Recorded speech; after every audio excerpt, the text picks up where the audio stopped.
Assalamualaikum warahmatullahi wabarakatuh. Bismillahirrahmanirrahim. Alhamdulillahilladzi akhrajana minadh-dhulumati ilan nuril Islam. Ahmaduhu subhanahu wa ta'ala ala man aulana minal fadli wal in'am. Wa ashkuruhu ala man an'ama alaina minal imani wal islam. Ashhadu an la ilaha illallah wahdahu la syarikalah. Wa ashhadu anna Muhammadan abduhu wa rasuluhu sayyidul anam. Allahumma salli ala sayyidina Muhammadin wa ala alihi wa sahbihi al-kiram, amma ba'du. Summa ila hadratina bil Mustafa sayyidina Muhammadin Rasulillahi sallallahu alaihi wasallam wa ala alihi wa ashabihi wa azwajihi wa dzurriyyatihi wa ali baitihi. Wa nakhusu khususan ila walidina wa li jami'i masyayikhina wa masyayikhina khususan ila Syekh Nawawi Tanar al-Bantani wa usulihim wa furu'ihim wa man intasaba ilaihim. Syai'ulillahi lahum al-Fatihah. A'udzu billahi minasyaitonir rajim. Bismillahirrahmanirrahim. Alhamdulillahi rabbil alamin, arrahmanir rahim, maliki yaumiddin. Iyyaka na'budu wa iyyaka nasta'in, ihdinas siratal mustaqim. Siratal ladzina an'amta 'alaihim ghairil maghdubi 'alaihim waladdallin. Amin. Bismillahirrahmanirrahim. Alhamdulillah kita dapat melanjutkan kembali pengajian kita, yakni pengajian kitab Tafsir Munir. Kali ini kita akan mengkaji tafsir surat Al-Baqarah ayat yang ke-149. Bismillahirrahmanirrahim. Qala ta'ala a'udzu billahi minasyaitonir rajim. Bismillahirrahmanirrahim. Wa min haitsu kharajta fawalli wajhaka syatral masjidil haram. Wa innahu lal haqqu mir rabbik wa mallahu bighafilin amma ta'malun.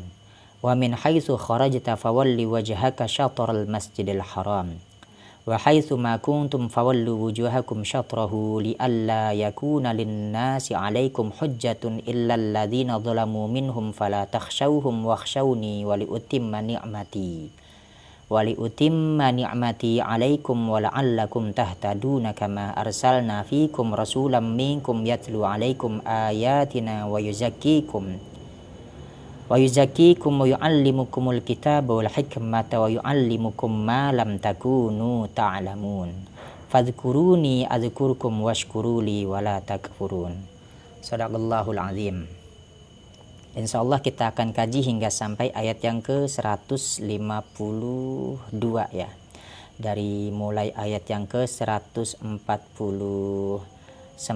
hingga sampai ayat yang ke-152. Mudah-mudahan tidak ada halangan yang merintangi sehingga kita dapat menyelesaikan hingga sampai ayat yang terakhir tadi kita sudah bacakan ya.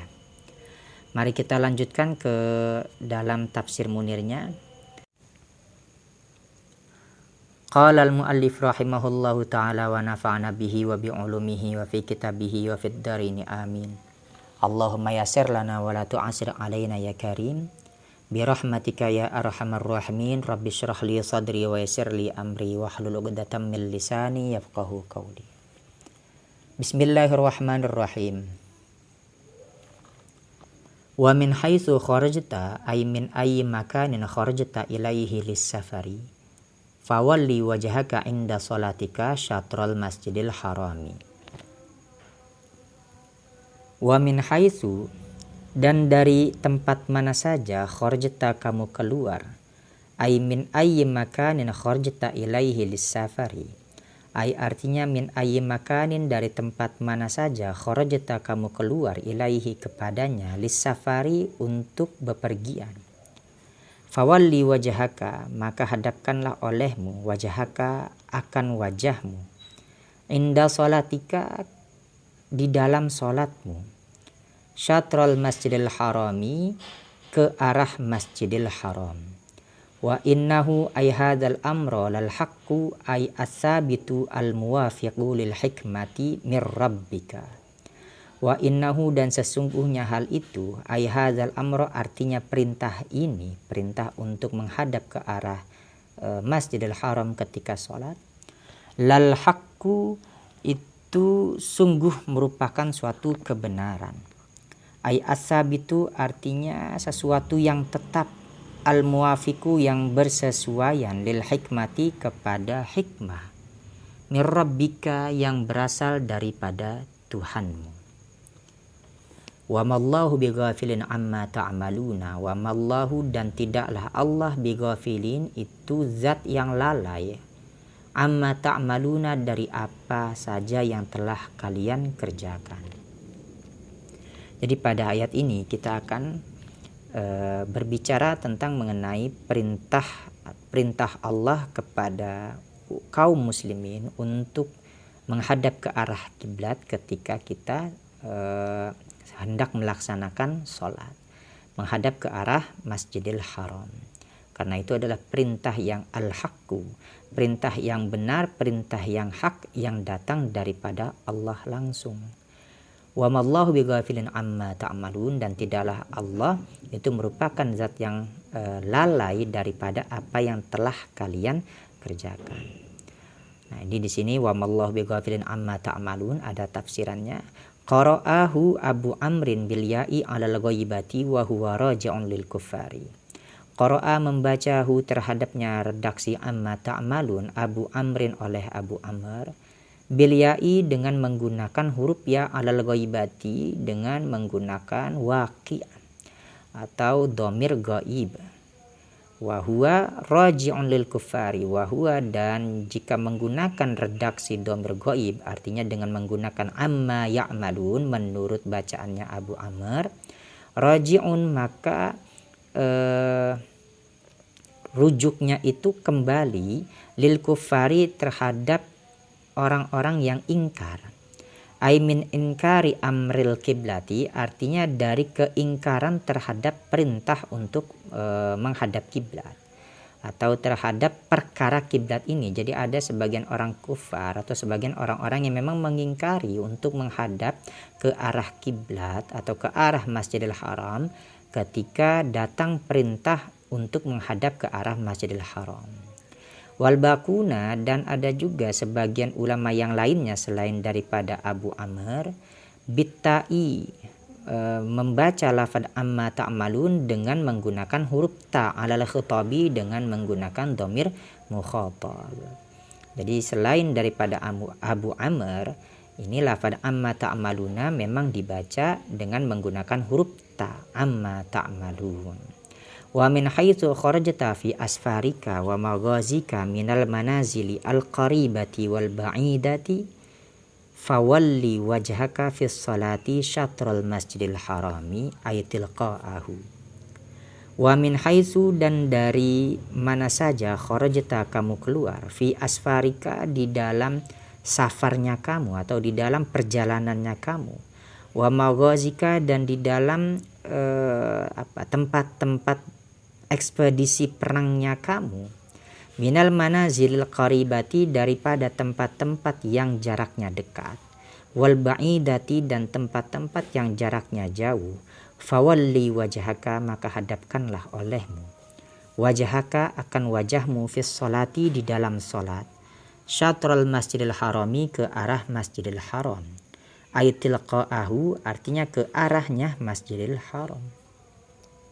Ini diulangi lagi, nanti ada tujuannya rupanya di sini ya. Jadi ada pengulangan redaksi, dan memang nanti kedepannya kita akan tahu kenapa ayat ini diulang-ulang atau kenapa kalimat wa min haitsu kharajta fawalli wajhaka syatral masjidil haram, perintah ini diulang-ulang.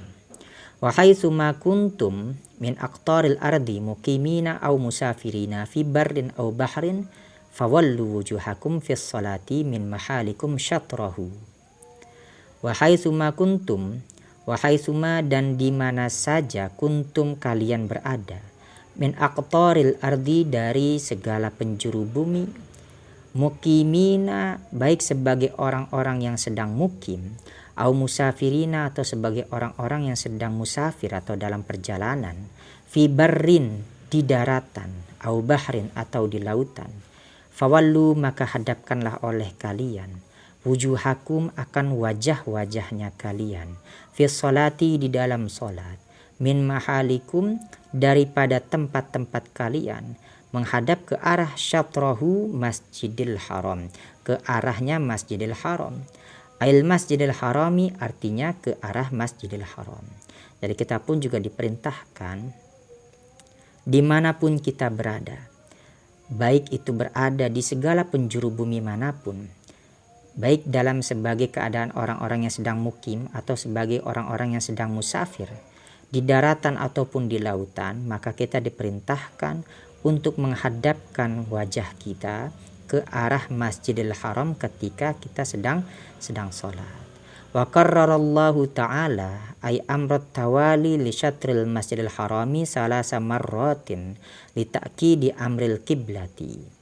Wa qarrarallahu ta'ala, dan Allah mengulang-ulang amrat tawali, perintah untuk menghadap li syatril Masjidil Harami, ke arah Masjidil Haram, salasa marratin sebanyak 3 kali. Li ta'kidi amril kiblati, itu untuk menguatkan tentang perkara kiblat ini, atau perintah menghadap ke arah kiblat ketika dalam keadaan sholat. Li'anna naskha, karena sesungguhnya nasakh, penghapusan suatu ketetapan hukum, min madhanil fitnati wa syubhati, itu merupakan sebagian daripada prasangka atau tempat prasangka al-fitnati, fitnah, wa syubhati, dan juga syubhat, kesamaran, ketidakjelasan. Jadi kenapa Allah ini mengulang-ulang perintah untuk menghadap ke arah Masjidil Haram ketika kita sedang dalam keadaan sholat sebanyak 3 kali? Tujuannya adalah untuk lita'kidi amril kiblati, untuk menguatkan perintah menghadap ke arah kiblat ini. Karena memang perintah ke arah kiblat ini kan sempat dihapus. Jadi sempat dihapus dan kemudian digantikan lagi dengan perintah yang baru yang menetapkan bahwasanya semua umat muslimin dan juga Nabi tentunya itu diperintahkan ke arah kiblat atau ke arah Ka'bah ketika dalam keadaan sholat. Ini adalah perintah yang turun belakangan untuk menghapus perintah yang datang lebih dulu, yaitu ketika ketika sholat dalam menghadap ke arah Masjidil Aqsa itu. Nah, tujuannya apa? Karena memang biasanya ketika seseorang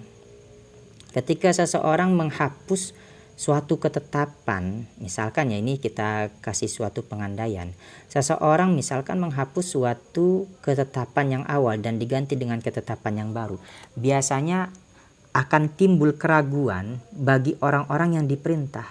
Ini benar nggak sih perintah ini datang menghapus ketentuan yang lama? Nah, oleh karena itu Allah sengaja mengulang perintah ini sebanyak 3 kali untuk menghilangkan keraguan tersebut. Yang gak bedanya mungkin ketika kita diperintah oleh seseorang, pertama diperintahkan untuk, misalkan diperintah untuk melakukan A, tiba-tiba besok kita diperintahkan untuk melakukan yang B, maka akan timbul pertanyaan di dalam hati kita.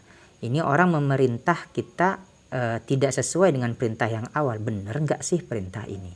Maka perlu dikuatkan perintah tersebut sebanyak ya sekali, 2 kali atau 3 kali, tujuannya untuk menguatkan bahwasanya perintah yang terakhir inilah adalah perintah yang benar-benar mesti ditaati gitu. Ma'annahu ta'ala allaqa bikulli ayatin faidatan, bersamaan sesungguhnya Allah Ta'ala telah mengaitkan bikuli ayatin terhadap kesemua ayat faidatan dengan satu faidah. Ya memang sih setiap ayat yang Allah turunkan kepada Nabi itu pasti menyimpan satu faidah. Jadi setiap ayat yang turun itu biasanya memang memiliki faidah-faidah tertentu atau hikmah-hikmah tertentu yang kadang ada yang bisa kita fahami dan ada juga yang tidak kita bisa fahami. Amma fil ayatil ula fabayyana anna ahlal kitabi ya'lamuna anna amra nubuwati Muhammadin wa amra hadhil qiblati haqqun li'annahum syahadu dzalika fit Taurati wal Injili.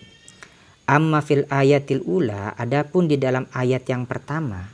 Nah, ini di dalam ayat yang pertama di sini saya menduga ayat yang pertama ini bunyinya adalah ayat alladzina atainahumul kitaba ya'rifunahu kama ya'rifuna abna'ahum. Mudah-mudahan sih nggak salah, tapi dugaan saya ini menunjukkan ke arah itu, kepada arah ayat tersebut ya. Jadi ayat yang ke-146 dari surat Al-Baqarah. Fabayyana anna ahlal kitabi ya'lamuna anna amra nubuwati Muhammadin wa amra hadhil qiblati haqqun li'annahum syahadu dzalika fit Taurati wal Injili. Fabayana, maka Allah menerangkan, anna ahlal kitabi, bahwasanya ahlul kitab, ya'lamuna, mereka mengetahui, anna amro nubuwati Muhammadin, bahwasanya perkara tentang kenabiannya Muhammad, wa amro hadhil kiblati, dan perkara tentang kiblat ini, masalah kiblat ini, hakun, itu adalah perkara yang hak. Li'annahum, karena sesungguhnya mereka, syahadu, mereka menyaksikan atau melihat, zalika, akan yang demikian itu, amro, atau akan yang demikian perkara tersebut ya, fit Taurati, mereka menyaksikan terdapat di dalam kitab Taurat wal Injili, dan terdapat di dalam kitab Injil. Jadi pada ayat yang pertama di sini Allah menerangkan bahwasanya para ahlul kitab, ya mereka itu sebenarnya sudah mengetahui akan kebenaran terkait tentang kenabiannya Muhammad sallallahu alaihi wasallam, dan juga kebenaran tentang perkara kiblatnya nabi terakhir itu. Karena mereka itu semuanya mengetahui hal tersebut ada tercantum di dalam kitab Taurat dan kitab Injil. Nah, ini pembahasan ini sudah berlalu di dalam pembahasan yang sebelumnya ya. Wa amma fil ayatis saniyati, dan adapun dalam ayat yang kedua. Nah, ini untuk ayat yang kedua saya pun juga menduga ayat yang kedua ini redaksinya adalah berbunyi al-haqqu mir rabbika fala takunanna minal mumtarin. Ini ayat yang ke-147 ya dari surat Al-Baqarah. Fabayyana annahu ta'ala yashhadu anna dzalika haqqun. Fabayyana, maka Allah menerangkan, annahu ta'ala, bahwasanya Allah bersaksi, annahu ta'ala, bahwasanya Allah ta'ala, yashhadu, Allah ta'ala bersaksi, anna dzalika, bahwasanya perkara tersebut, hakun, itu juga benar, atau itu adalah sesuatu yang hak. Wa syahadatullahi bikaunihi haqqan mughayiratun li'ilmi ahlil kitabi.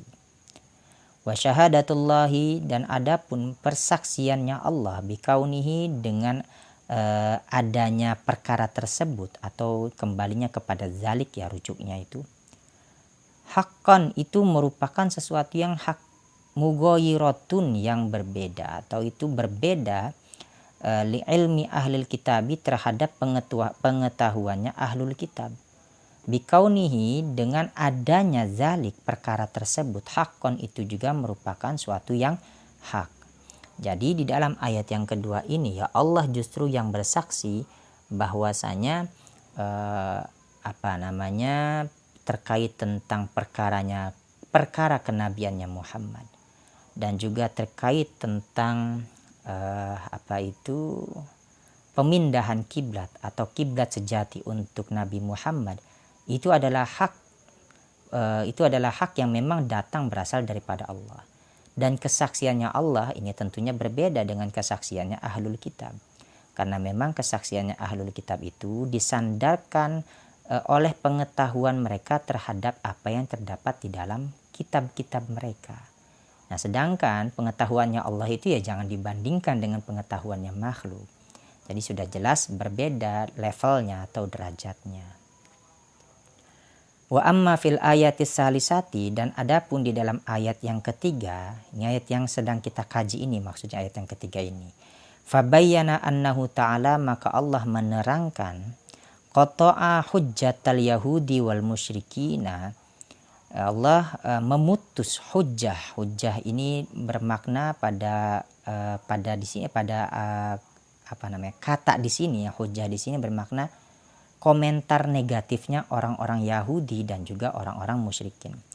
Jadi di sini Allah menerangkan untuk memutus komentar negatifnya orang-orang Yahudi dan orang-orang musyrikin.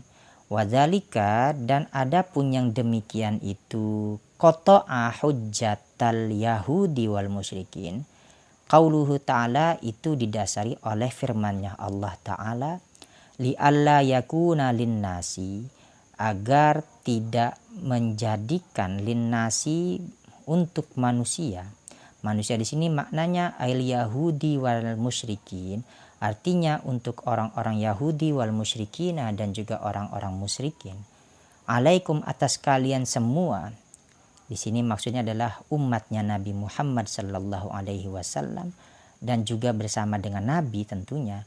Hujjatun. Hujjatun menjadi sebuah komentar yang negatif. Ai mujadalatun artinya polemik. Fit tawali, di dalam permasalahan menghadap ke arah kiblat. Wal makna, dan adapun maknanya, anna tauliyata anis sokhrati, bahwasanya tauliyah menghadapnya Nabi dan juga umat-umatnya Nabi anis sokhrati, dari menghadap ke arahnya batu yang ada di dalam Baitul Maqdis atau di sekitar Baitul Maqdis, tadfa'u ihtijajal Yahudi, itu menolak ihtijajal Yahudi akan hujjah-hujjahnya atau juga komentar-komentarnya atau polemik-polemiknya orang-orang Yahudi, atau bantahan lah, intinya tuduhan-tuduhan yang jelek, intinya ihtijaj di sini bi anna Muhammadan, bahwasanya sesungguhnya Muhammad yajhadu dinana, dia sudah mengingkari atau Muhammad mengingkari dinana akan agama kita atau agama kami, wayat ba'u kiblatana, tetapi dia mengikuti kiblat kami. Wadzalika madfu'un bi annal man'uta fit taurati kiblatuhu sallallahu alaihi wasallam al-ka'batu. Wadzalika, dan adapun hal itu, madfu'un itu adalah sesuatu yang ditolak.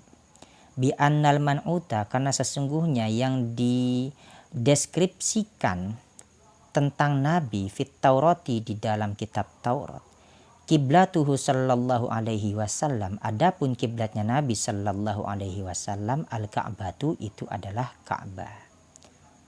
Nah, jadi mengapa ini salah satu hikmah yang dapat dipetik ketika Allah memerintahkan kepada Nabi dan juga kaum muslimin untuk menghadap ke arah Ka'bah ketika sholat. Ini salah satunya adalah untuk mengkanter komentar-komentar negatif ataupun polemik yang bertebaran di kalangan orang-orang Yahudi. Bagi kalangan orang-orang Yahudi, ketika Nabi sholat menghadap ke arah Baitul Maqdis, maka ini menjadi sebuah polemik di kalangan orang-orang Yahudi. Muhammad itu, kata orang-orang Yahudi kata orang-orang Yahudi, Muhammad itu sudah mengingkari agama kami, tetapi dia ngikutin kiblat kami. Gitu. Jadi ini semacam polemik. Jadi orang-orang Yahudi ini menjadikan menjadikan sebuah semacam senjata lah untuk memberikan tuduhan-tuduhan negatif kepada Nabi dan juga kepada umat Islam pada masa itu. Jadi seolah-olah Nabi Muhammad ini dianggap nggak konsisten. Muhammad bagi kalangan orang Yahudi itu mengingkari agama orang-orang Yahudi, tapi mengikuti kiblatnya orang-orang Yahudi. Dan hal ini pun juga ditolak. Kenapa tertolak?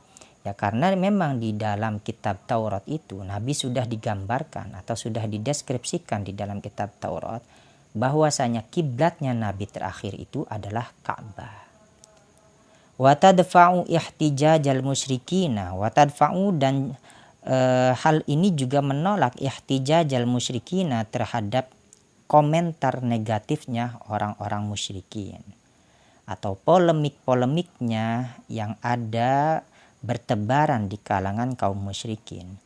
Bi annahu sallallahu alaihi wasallam, dengan bahwasanya Nabi Muhammad sallallahu alaihi wasallam yadda'i millata Ibrahima wa yukhalifu kiblatahu, Nabi mengaku atau Muhammad mengaku millata Ibrahima sebagai pengikut millah agamanya Ibrahim, wa yukhalifu kiblatahu, dan bersamaan dia mengingkari atau Muhammad mengingkari kiblatahu akan kiblatnya Ibrahim.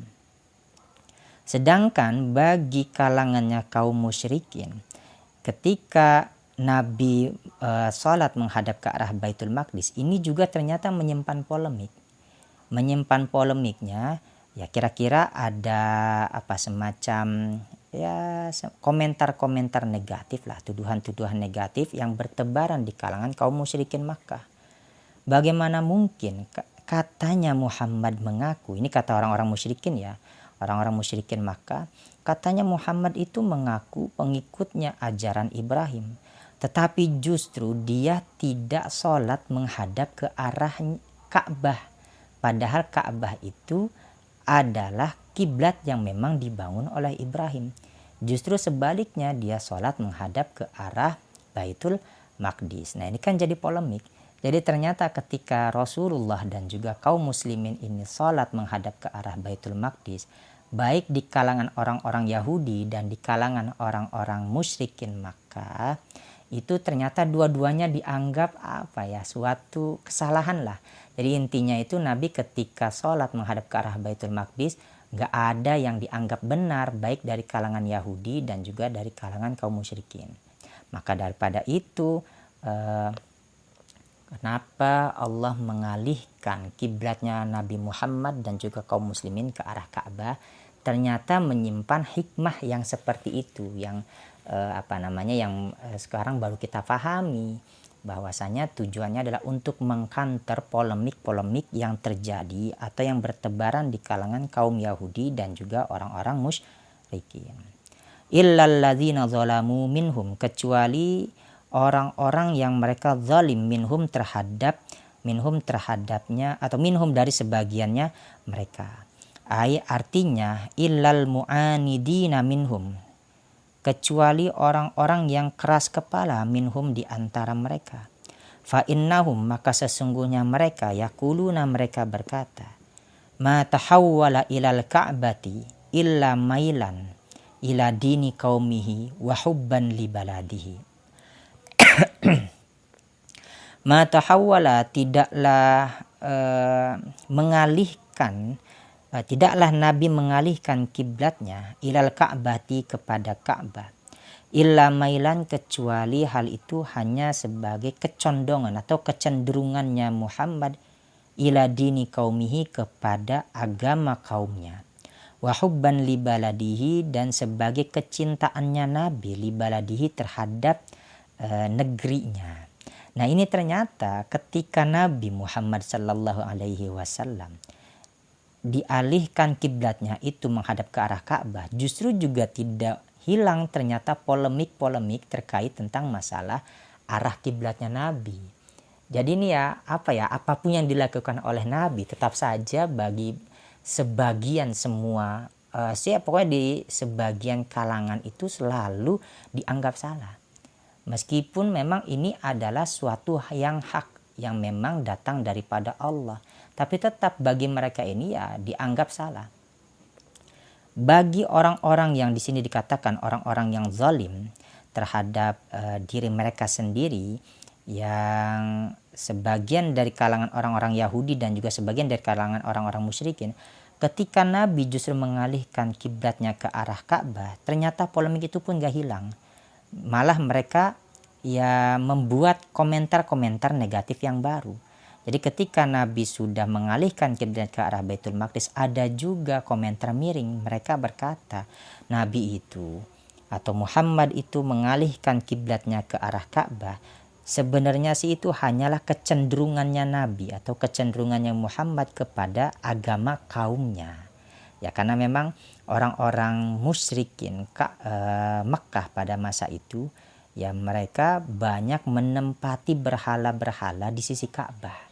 Sehingga mereka menyembah berhala tersebut dan mengagungkan Ka'bah yang memang pada saat itu sedang banyak ditempel atau sedang banyak dikelilingi oleh patung-patung berhala. Jadi ketika Nabi menghadapkan arah kiblatnya ke arah Ka'bah, ternyata komentar itu pun juga muncul. Oh, Nabi itu dia sholat menghadap ke arah Ka'bah memang karena kecenderungan kaumnya itu menyenangi Ka'bah, karena di dalam Ka'bah itu banyak sekali berhala-berhala. Dan juga ini yang menarik ini ya, ada komentar hubban li baladihi.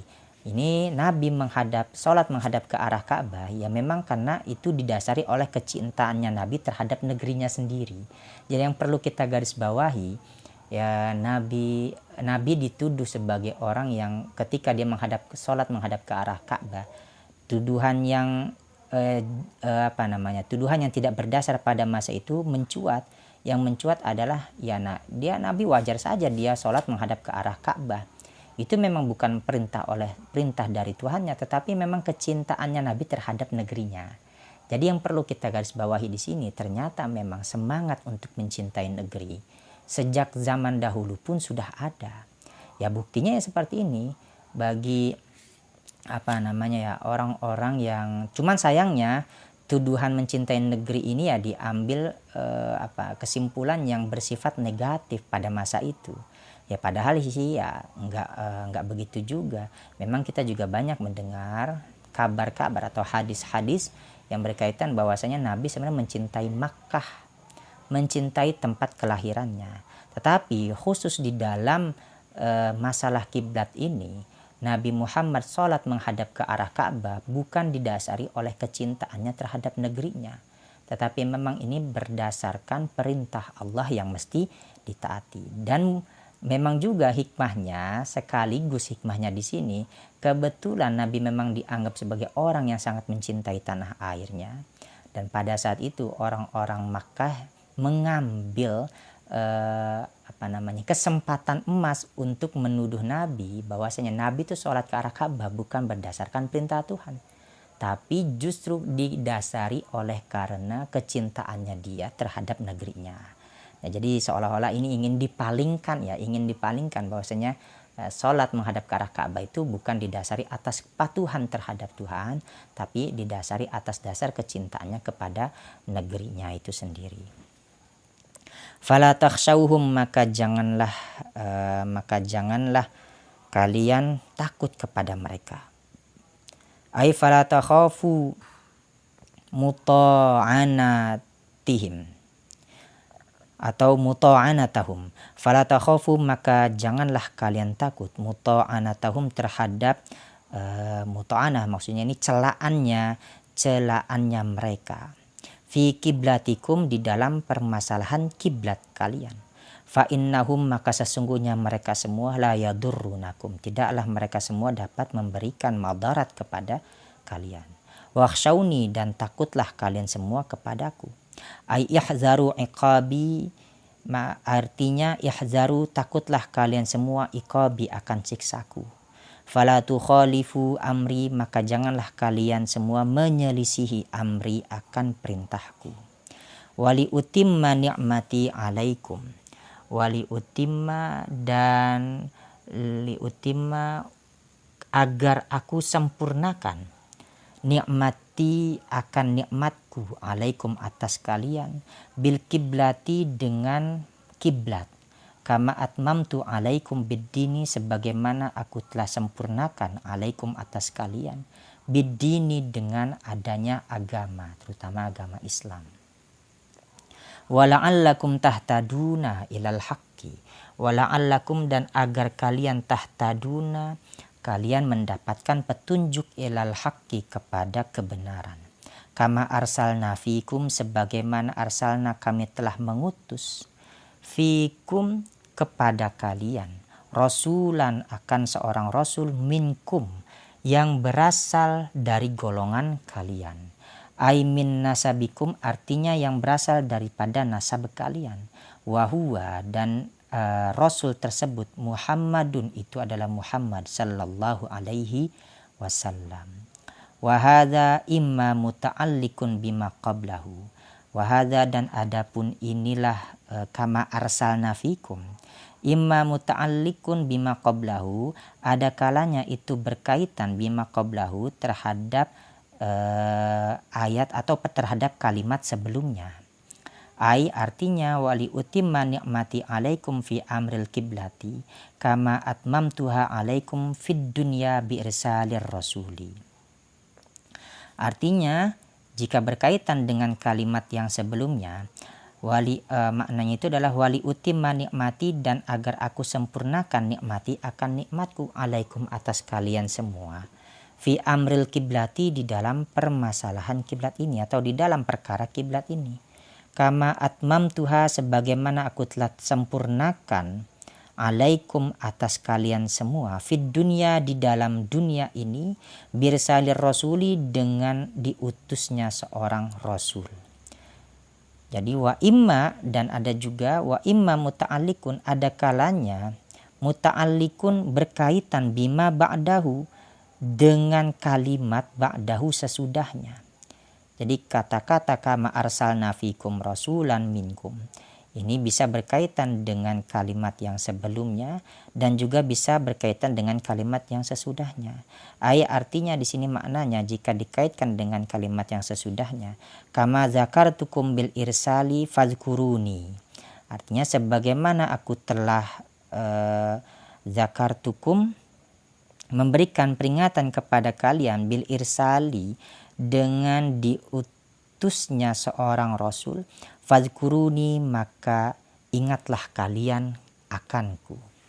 Yatlu alaikum ayatina, yatlu alaikum, yatlu yang dia membacakan alaikum atas kalian atau kepada kalian, ayatina akan ayat-ayat kami. Ayakra'u alaikum al-Qur'ana bil amri wan nahyi. Artinya yakra'u, dia maksudnya Rasul itu membacakan alaikum kepada kalian Al-Qur'ana akan Al-Qur'an, bil amri wan nahyi dengan membaca ayat-ayat yang bersifat perintah wan nahyi dan juga bersifat larangan. Wa yuzakkikum, dia mensucikan kalian, ayutahhirukum minadz-dzunubi bitauhidi was sadaqati. Ayutahhirukum, dia mensucikan kalian minadz-dzunubi daripada dosa-dosa, bitauhidi mensucikan dengan ajaran tauhid, was sadaqati dan juga sedekah. Wa yu'allimukumul kitaba, dia mengajarkan akan kalian al-kitaba akan kitab, ay ma'ani al-Qur'ani, artinya makna-makna yang tersimpan di dalam Al-Qur'an. Wal hikmata, dan mengajarkan kepada kalian al-hikmata, hikmah. Hikmah di sini artinya ay sunnata, artinya adalah sunnah atau ketetapannya Nabi Muhammad sallallahu alaihi wasallam. Wa yu'allimukum ma lam takunu ta'lamun. Wa yu'allimukum, dan dia mengajarkan kalian. Wa yu'allimukum, dan dia mengajarkan kalian malam takunu ta'lamuna, apa yang belum kalian ta'lamuna mengetahui. Ayu'allimukum akhbaral umamil madiyati, artinya dia mengajarkan kepada kalian akhbaral umamil madiyati, akan berita-berita umat-umat yang telah terdahulu. Wa qisasal anbiya'i, dan juga mengabarkan tentang kisah-kisahnya para nabi. Wa akhbarul hawadisi al-mustaqbilati, wa akhbaro, dan berita-berita kejadian-kejadian al-mustaqbalati yang akan terjadi atau yang belum terjadi, atau kejadian-kejadian masa depan yang memang belum terjadi. Fadhkuruni, maka ingatlah kalian kepadaku. Jadi maksudnya kita diperintahkan untuk mengingat kepada Allah. Bil lisani, mengingat dengan perantaraan lisan kita. Wal qalbi, dan juga hati. Wal jawarihi, dan juga perbuatan atau anggota badan. Fassolatu, maka adapun salat, mustamilatun alas salasati, itu meliputi alas salasati atas 3 perkara. Fal awalu, maka adapun yang pertama katasbihi, itu seperti tasbih wa takbiri dan juga takbir. Jadi di dalam sholat itu mencakup beberapa perbuatan-perbuatan baik. Yang pertama itu adalah ada di dalam sholat adanya tasbih dan juga takbir. Wasani, dan adapun yang kedua, kal khusyu'i wa tadabburil qiraati. Di dalam salat juga terdapat perintah atau terdapat bukan perintah, maksudnya terdapat kekhusyuan, wa tadabburil qiraati, dan mentadabburi Al-Qur'an atau bacaan-bacaan yang terdapat di dalam salat. Wasalisu karruku'i wassujudi, dan adapun yang ketiga, karruku'i itu seperti ruku, wassujudi, dan sujud. Jadi maksudnya di dalam perintah salat ini sebenarnya sudah mencangkup perintah untuk kita mengingat kepada Allah. Karena mengingat kepada Allah itu dilakukan dengan tiga macam bentuk zikir, bentuk ingat kepada Allah. Yang pertama mesti dilakukan dengan lisan. Di dalam sholat ada perintah mengingat kepada Allah dengan lisan, ya kita mesti bertasbih dan juga bertakbir. Ini adalah mengingat Allah melalui perantaraan lisan. Ada yang mengingat Allah melalui perantaraan hati. Makanya di dalam sholat ini kita dianjurkan untuk khusyuk dan juga mentadabburi apa yang kita baca, baik itu Al-Quran ataupun juga tasbih dan juga takbir yang kita baca. Wal jawarihi, dan kita juga diperintahkan untuk mengingat Allah dengan segenap seluruh badan yang kita lakukan. Ini seperti ruku dan sujud, ini adalah kan bagian daripada yang bersifat perbuatan, pekerjaan. Jadi ruku itu adalah bagian daripada perbuatan anggota badan. Kalau tadi itu mengingat dengan lisan, ya ini bagian daripada tugasnya lisan untuk bertasbih dan juga bertakbir. Sedangkan untuk hati tugasnya itu adalah khusyuk, menyatakan diri ini atau maksudnya mengkonsentrasikan hati kita itu, menegasikan segala sesuatu itu kecuali hanya Allah. Memang ini untuk yang tahapan hati ini sudah ribet banget, atau maksudnya nggak semua orang bisa ya, karena khusyuk itu ya sesuatu hal yang memang merupakan anugerah. Saya kira itu anugerah, karena tidak semua orang ini ya bisa khusyuk di dalam sholatnya. Oke, kita sih kalau seandainya nggak khusyuk ya sholat saja ya, kita sambil berusaha meminta kepada Allah supaya kita bisa sholat itu setiap harinya menjadi lebih khusyuk dan tenang, sehingga kita dapat memahami apa yang kita baca.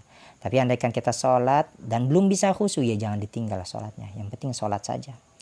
Urusan nanti khusyuk atau tidak, diterima atau tidak, itu sudah urusan Allah. Kita sudah sholat saja, itu adalah sesuatu perkara yang bagus ya. Wasalisu karuki wasujudi. Nah ini perintah perintah Allah kepada kaum muslimin untuk mengingat Allah, berzikir, mengingat Allah juga mesti dibuktikan dengan perbuatan seluruh anggota badan. Ya ini tugasnya di dalam sholat itu dibuktikan dengan ruku dan juga sujud. Kemudian kita lanjut, azkurukum, maka aku akan mengingat kalian, bil ihsani warahmati, dengan ihsan kebaikan, warahmati dan juga kasih sayang, wan ni'mati dan juga nikmat, fid dunya wal akhirati, di dalam dunia, wal akhirati dan di akhirat. Jadi kata Allah, fadzkuruni adzkurkum, ingatlah kalian semua kepadaku, adzkurkum, maka aku pun juga akan mengingat kalian. Lalu bagaimana Allah mengingat manusia itu? Ya Allah mengingat manusia itu dengan cara memberikan kebaikan kepada orang tersebut dan juga memberikan rahmat, memberikan nikmat. Orang-orang soleh itu ya hidupnya kelihatan nikmat-nikmat. Ya taruhlah mungkin dia tidak diberikan kelebihan harta, tetapi hidupnya selalu tentram di mata orang-orang lainnya. Ini adalah salah satu nikmat juga yang memang mungkin boleh jadi tidak bisa dirasakan oleh orang-orang yang memiliki banyak harta. Karena nikmat itu kan tidak hanya berupa harta yang berlimpah, tapi hidup sehat itu nikmat. Kemudian hidup nggak banyak pikiran pun juga bagian daripada nikmat. Maka nikmat itu jangan dipersempit hanya terkait dengan masalah harta saja. Ya harta itu merupakan kenikmatan, iya. Tapi tidak semua harta itu adalah sumber kenikmatan. Ya, kalau seandainya kan kita menganggap harta itu adalah sumber kenikmatan, ya buktinya banyak juga orang-orang yang memiliki banyak harta tapi hidupnya itu stres ya. Bisa dibandingkan dengan orang-orang yang mungkin hidup biasa-biasa saja, tapi nggak memiliki hutang, tidak memiliki banyak tanggungan. Ya pokoknya hidupnya pas-pasan saja lah. Ya saya kira jauh lebih nikmat hidup yang seperti itu. Ya meskipun kita juga berharap supaya kita mendapatkan nikmat kelebihan harta dan nikmat hidup tenang. Yang penting jangan sampai kita berpikir bahwasanya segala kenikmatan itu harus didasari dengan banyaknya harta. Nah ini Allah akan memberikan kenikmatan di dunia dan juga di akhirat. Maka mudah-mudahan kita ini termasuk di dalam golongan orang-orang yang memang diberikan nikmat atau diingat oleh Allah baik di dunia dan juga di akhirat. Washkuruli dan bersyukurlah kalian padaku. Nikmati terhadap nikmatku bitaati dengan taat, dengan ibadah. Jadi kita memberikan rasa syukur kita kepada Allah atas segala nikmat yang sudah kita peroleh. Itu tanda mensyukurinya itu adalah dengan melakukan ketaatan kita kepada Allah. Semakin banyak nikmat yang sudah diberikan oleh Allah kepada kita, maka harus lebih banyak lagi taat yang harus kita lakukan kepada Allah. Wala takfurun, dan janganlah kalian mengingkariku. Aila tatraku syukroha, artinya janganlah kalian meninggalkan syukroha, akan mensyukurinya nikmat tersebut. Janganlah kalian ingkar, janganlah kalian kufur nikmat, kata Allah itu. Ketika sudah diberikan kenikmatan ya bersyukurlah. Ya tadi caranya bersyukur itu adalah dengan melaksanakan ketaatan sebaik-baiknya. Ya mungkin ini saja yang bisa dapat saya sampaikan. Mudah-mudahan apa yang telah disampaikan ini dapat bermanfaat untuk diri kita, dan mudah-mudahan ini juga menjadi tambahan amal kebaikan untuk kita. Mungkin ini saja yang bisa dapat saya sampaikan. Saya akhiri. Wallahul muwaffiq ila aqwamit thoriq. Assalamualaikum warahmatullahi wabarakatuh.